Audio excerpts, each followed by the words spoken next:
हमसफर। सुबह का अलार्म बजा। वह बिस्तर से उठी ही थी कि डोरबेल बजने की आवाज आई। एक वयोवृद्ध दरवाजे पर आकर घंटी बजाने लगा। सुबह सुबह कौन आ गया, कहते हुए डॉक्टर की पत्नी ने दरवाजा खोला। वृद्ध को देखते ही डॉक्टर की पत्नी ने कहा, रघुवीर दादा, आज इतनी सुबह क्या परेशानी हो गई आपको? वयोवृद्ध ने कहा, मेरे अंगूठे के टाके कटवाने आया हूँ डॉक्टर साहब के पास। मुझे 8:30 बजे किसी और जगह पहुंचना होता है, इसलिए जल्दी आया। Sorry doctor. डॉक्टर के पड़ोस वाले मोहल्ले ही में ही वयोवृद्ध का निवास था। जब भी जरूरत पड़ती वह डॉक्टर के पास आते थे, इसलिए डॉक्टर उनसे परिचित था। उसने कमरे से बाहर आकर कहा, कोई बात नहीं दादा, बैठो। बताओ आपका अंगूठा। डॉक्टर ने पूरे ध्यान से अंगूठे के टाके खोले और कहा कि दादा, बहुत बढ़िया, आपका घाव भर गया है। फिर भी मैं पट्टी लगा देता हूँ कि कहीं पर चोट ना पहुंचे। डॉक्टर तो बहुत होते हैं, परंतु यह डॉक्टर बहुत हमदर्दी रखने वाले, हर आदमी का ख्याल रखने वाले और दयालु थे। डॉक्टर ने पट्टी लगाकर पूछा, दादा, आपको कहाँ पहुंचना पड़ता है 8:30 बजे? आपको देर हो गई हो तो मैं आज चलकर आपको छोड़ आता हूँ।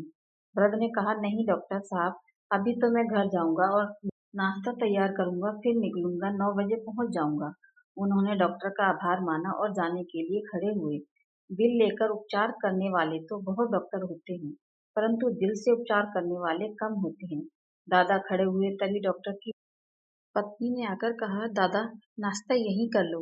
वृद्ध ने कहा, ना बहन, मैं तो यहाँ नाश्ता कर लेता, परंतु उसको नाश्ता कौन कराएगा? डॉक्टर ने पूछा, किसको नाश्ता कराना है? तब वृद्ध ने कहा, मेरी पत्नी को। तो वह कहाँ रहती है और 9 बजे आपको उसके यहाँ क्यों पहुँचना है? वृद्ध ने कहा, डॉक्टर साहब, वह तो मेरे बिना रहती ही नहीं, परंतु अब वह अस्वस्थ है, तो नर्सिंग होम में है। डॉक्टर ने पूछा, क्यों, उनको क्या तकलीफ है?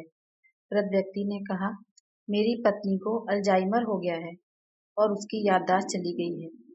पिछले 5 सालों से वह मेरे को पहचानती नहीं है।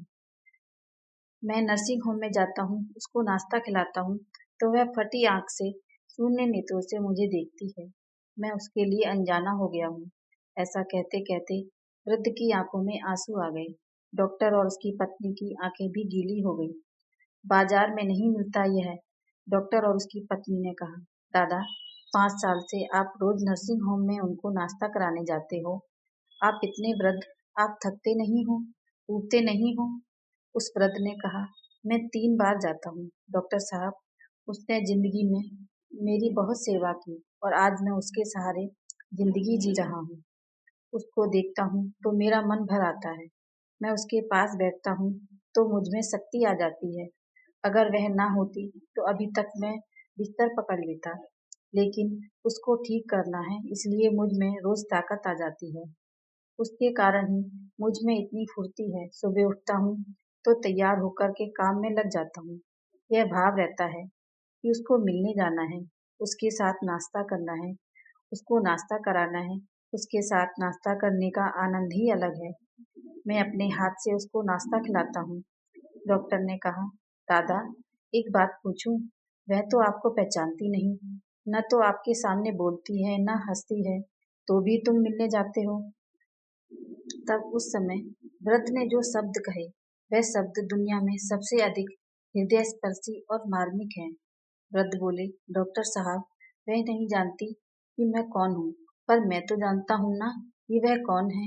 और इतना कहते कहते की आंखों से पानी की धारा बहने लगी। डॉक्टर और उनकी पत्नी की आंखें भी भर आईं। कहानी तो पूरी हो गई, परंतु पारिवारिक जीवन में स्वार्थ अभिशाप है और प्रेम आशीर्वाद। प्रेम कम होता है तभी परिवार टूटता है। अपने घर में अपने माता पिता को प्रेम करो।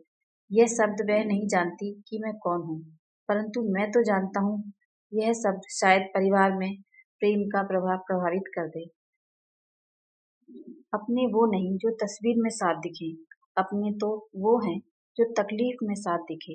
मेरी ये कहानी आपको कैसी लगी, मुझे कमेंट करके ज़रूर बताएं और मेरे चैनल को लाइक, शेयर और सब्सक्राइब ज़रूर करें। धन्यवाद।